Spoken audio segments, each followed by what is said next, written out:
அனைவருக்கும் வணக்கம். ஐசிஐசிஐ கோரல் credit card. இந்த கிரெடிட் கார்டை நீங்க வாங்குறதுனால எந்த மாதிரியான பெனிஃபிட்ஸ்லாம் உங்களுக்கு கிடைக்கும், அந்த பெனிஃபிட்ஸ்க்காகலாம் நீங்க இந்த கிரெடிட் கார்டை வாங்குற மாதிரி இருந்துச்சுன்னா எந்த மாதிரியான சார்ஜஸ்லாம் பே பண்ண வேண்டியது இருக்கும், அப்படி சார்ஜஸ்லாம் பே பண்ணி இந்த கார்டை வாங்கி யூஸ் பண்றது ஒர்த்தா இல்லையா அப்படிங்கிற என்னோட ஒப்பீனியனையும் இந்த வீடியோ மூலமா உங்க கூட ஷேர் பண்ணிக்க போறேன். அந்த வகையில் இந்த ஐசிஐசிஐ பேங்கோட கோரல் கிரெடிட் கார்டில் என்னென்ன பெனிஃபிட்ஸ்லாம் கொடுத்துருக்காங்கன்னு சொல்லிட்டு பெனிஃபிட்ஸை பத்தி ஃபர்ஸ்ட் பார்த்துடலாம். இந்த கிரெடிட் கார்டை யூஸ் பண்ணி ஐஷாப் அப்படிங்கிற ஐசிஐசிஐ பேங்கோட பிளாட்ஃபார்ம்ல நீங்க பண்ணக்கூடிய டிரான்சாக்ஷனுக்கு 6 to 12 lakhs வரைக்கும் ரிவார்ட் பாயிண்ட் கொடுக்கறதா சொல்லியிருக்காங்க. அப்புறம் காம்ப்ளிமெண்டரியா பெர் குவார்ட்டருக்கு ஒரு டொமஸ்டிக் ஏர்போர்ட் லஞ்ச் ஆக்சஸையும் கொடுக்கறதா சொல்லியிருக்காங்க.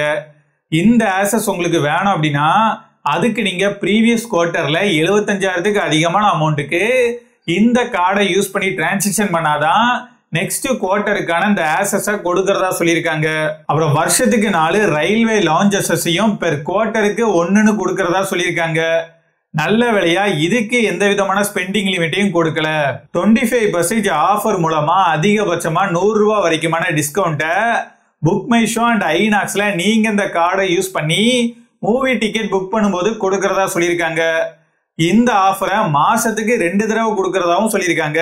இந்த கார்டை யூஸ் பண்ணி ரீட்டைல் கேட்டகரியில நீங்க ஸ்பெண்ட் பண்ற ஒவ்வொரு 100 ரூபாய்க்கும் 2 ரிவார்ட் பாயிண்டையும், யூட்டிலிட்டி அண்ட் இன்சூரன்ஸ் கேட்டகரியில நீங்க ஸ்பெண்ட் பண்ற ஒவ்வொரு 100 ரூபாய்க்கும் 1 ரிவார்ட் பாயிண்டையும் கொடுக்கறதா சொல்லியிருக்காங்க. ஃபியூயல் கேட்டகரியில ஸ்பெண்ட் பண்றதுக்கு எந்த விதமான ரிவார்ட் பாயிண்டையும் கொடுக்க மாட்டோம் அப்படிங்கிறதையும் சொல்லியிருக்காங்க. மைல்ஸ்டோன் பெனிஃபிட்டா நீங்க இந்த கிரெடிட் கார்டை யூஸ் பண்ணி 2 லட்சத்துக்கும் அதிகமான அமௌண்ட்டுக்கு டிரான்சாக்ஷன் பண்ணும்போது 2000 ரிவார்ட் பாயிண்டை கொடுக்கறதா சொல்லியிருக்காங்க. இதுக்கப்புறமா நீங்க ஸ்பெண்ட் பண்ற ஒவ்வொரு 1 லட்சம் ரூபாய்க்கும் 1000 ரிவார்ட் பாயிண்ட்னு ஒரு வருஷத்துக்கு 10,000 ரிவார்ட் பாயிண்ட் வரைக்கும் இந்த மைல்ஸ்டோன் பெனிஃபிட் மூலமா கொடுக்கறதாவும் சொல்லியிருக்காங்க. இந்த மைல்ஸ்டோன் பெனிஃபிட்டுக்கான லிமிட்ல நீங்க பண்ணக்கூடிய rental payment, educational payment, government rated transaction, EMI transaction, அப்புறம் இந்த கார்டு ரிலேட்டடா இருக்கக்கூடிய சார்ஜஸ் எல்லாம் கணக்குல சேர்த்துக்க மாட்டோம் அப்படிங்கிறதையும் சொல்லியிருக்காங்க. இப்படி கிடைக்கக்கூடிய ரிவார்ட் பாயிண்ட் எல்லாத்தையுமே ஸ்டேட்மெண்ட் ஜென்ரேட் ஆகி 7 நாளைக்குள்ள உங்களோட அக்கௌண்ட்ல கிரெடிட் பண்றதா சொல்லியிருக்காங்க. இந்த ரிவார்ட் பாயிண்ட்டுக்கு 36 மாசத்துக்கான வேலிடிட்டியும் கொடுத்துருக்காங்க. அதுக்குள்ள நீங்க இதை யூஸ் பண்ணல அப்படின்னா எக்ஸ்பயர் ஆயிரும். இந்த ரிவார்ட் பாயிண்டை நீங்க ரெடீம் பண்ணும் போதும் ரிவார்ட் ரெடிம்ஷன் ஃபீயை சார்ஜ் பண்ண தான் செய்றாங்க. அப்புறம் கலினரி டிலைட்ஸ்னு சொல்லிட்டு ஸ்விக்கி அப்புறம் ஈஸி டின்னர் இந்த 2 பிளாட்ஃபார்ம்லயே ஒரு சில ஆஃபர்ஸை இந்த கார்டுக்கு கொடுக்கறதா சொல்லியிருக்காங்க.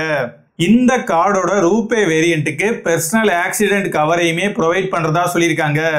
இவ்வளவுதான் இந்த கிரெடிட் கார்டில் இருக்கக்கூடிய பெனிஃபிட்ஸ்.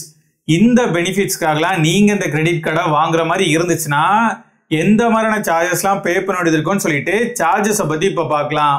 ஒரு சில ஆஃபர் டைம்ல இந்த கிரெடிட் கார்டை ஜாயினிங் ஃபீ, ஆனுவல் ஃபீலாம் இல்லாம லைஃப் டைம் ஃப்ரீ கிரெடிட் கார்டா ப்ரொவைட் பண்றாங்க.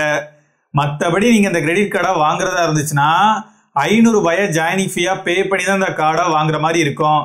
சேம் 500 ரூபாயை செகண்ட் இயர்ல இருந்து வருஷம் வருஷம் ஆனுவல் ஃபீயாவும் நீங்க பே பண்ற மாதிரி இருக்கும். ஒரு வருஷத்திலேயே 1.5 லட்சத்துக்கும் அதிகமான அமௌண்ட்டுக்கு இந்த கார்டை யூஸ் பண்ணி டிரான்சாக்ஷன் பண்றீங்க அப்படின்னா அப்போ நெக்ஸ்ட் இயருக்கான ஆனுவல் ஃபீயை நாங்கள் சார்ஜ் பண்ண மாட்டோம் அப்படிங்கிறதையும் சொல்லியிருக்காங்க. இந்த கிரெடிட் கார்டை நீங்க வாங்கினதுக்கு அப்புறமா இதை யூஸ் பண்ணி டிரான்சாக்ஷன் பண்ணக்கூடிய டேட்டை பொறுத்து 18ல இருந்து 48 நாள் வரைக்குமான இன்ட்ரெஸ்ட் ஃப்ரீ பீரியடை இவங்க உங்களுக்கு கொடுக்குறாங்க. அந்த இன்ட்ரெஸ்ட் ஃப்ரீ பீரியடுக்குள்ளே நீங்க பில் அமௌண்ட்டை ஃபுல்லா பே பண்ணிட்டீங்க அப்படின்னா எந்த ஒரு பிரச்சனையும் இல்லை. சப்போஸ் உங்களால பில் அமௌண்ட்டை ஃபுல்லா பே பண்ண முடியலன்னா மினிமம் டியூ அமௌண்ட்டையாச்சும் பே பண்ணி ஆகணும்.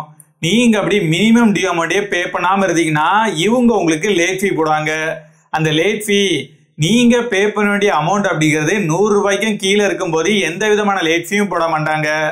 100 ரூபாய்க்கும் அதிகமான அமௌண்ட்டை நீங்க பே பண்ணாம இருக்கும்போது எவ்வளவு அமௌண்ட்டை லேட் ஃபீயா சார்ஜ் பண்றாங்க அப்படிங்கிறத நீங்களே பார்த்துக்கோங்க. என்னதான் நீங்க மினிமம் டியூ அமௌண்ட்டை பே பண்ணி லேட் ஃபீல இருந்து தப்பிச்சிருந்தாலுமே நீங்க பில் அமௌண்ட்டை ஃபுல்லா பே பண்ணாத வரைக்கும் இவங்க உங்களுக்கு இன்ட்ரெஸ்ட் போட தான் செய்வாங்க. அந்த இன்ட்ரெஸ்ட்கான இன்ட்ரெஸ்ட் பெர்சன்டேஜ் அப்படிங்கிறது 3.75% பெர் மந்த், அதாவது வருஷத்துக்கு 45%. இந்த கிரெடிட் கார்டை யூஸ் பண்ணி உங்களால ஏடிஎம்லயே அமௌண்ட்டை வித்ரா பண்ணிக்க முடியும். நீங்க அப்படியே அமௌண்ட்டை வித்ரா பண்ணும்போது நீங்க வித்ரா பண்ணக்கூடிய அமௌண்ட்ல 2.5% அப்படி இல்லைன்னா 500 ரூபாய். இந்த 2 அமௌண்ட்ல எது அதிகமான அமௌண்ட்டோ அந்த அமௌண்ட்டை சார்ஜா பிடிச்சுப்பான்னு சொல்லியிருக்காங்க. அதோட மட்டும் இல்லாம இதுக்கு இன்ட்ரெஸ்ட்டுமே போடுவாங்க. இந்த கிரெடிட் கார்டை யூஸ் பண்ணி ஃபியூயல் ஸ்டேஷன்ல டிரான்சாக்ஷன் பண்ணும்போது நீங்க டிரான்சாக்ஷன் பண்ணக்கூடிய அமௌண்ட்ல 1% ஃபியூயல் சார்ஜஸா பிடிச்சிப்பாங்க.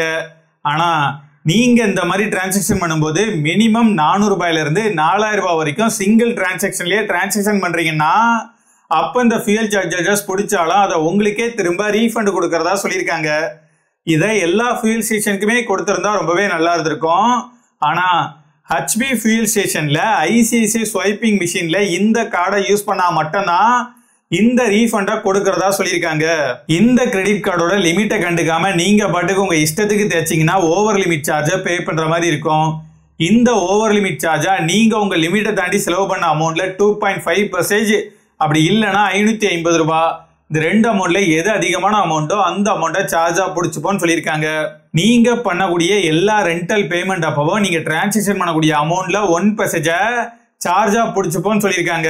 யூட்டிலிட்டி பேமெண்ட்டை பொறுத்த வரைக்கும் ஒரு மாசத்துக்கு 50,000 ரூபாய் வரைக்கும் நீங்க எந்த ஒரு எக்ஸ்ட்ரா சார்ஜஸும் பே பண்ணாம யூட்டிலிட்டி டிரான்சாக்ஷன் பண்ணிக்க முடியும்.